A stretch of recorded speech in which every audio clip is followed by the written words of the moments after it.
आव बेंदूर म्हणलं की आपल्या खुशीचं कारण, आणि आज आपल्या शेतकऱ्यात असं नाही म्हणल्यावर गाया तर धुवायला पाहिजेच की. आणि तिकडं बैल रंगवायचं काम चाललंय म्हणल्यावर मी तिकडे हजर पाहिजे होतो ना. मग काय गाया घेतल्या पटापटा धुवून, एक तर लय काटल्या होत्या म्हणून साबणाने चोळून चांगल्या खाळकाळ पाण्याने धुवून काढले.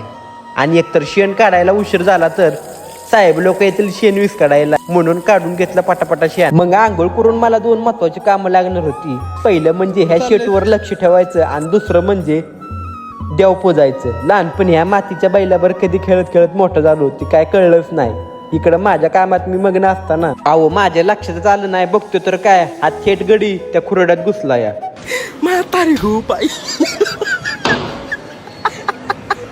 मग काय आईच्या हातची गरम गरम पोळी खाऊन मग तेवढंच गुरांना आणलेले घंटे घेतलं घालून आम्ही निघालो रानात. आता पार्ट 2 बघायला पण विसरू नका, आणि तेवढं फॉलो करून जावा की राव.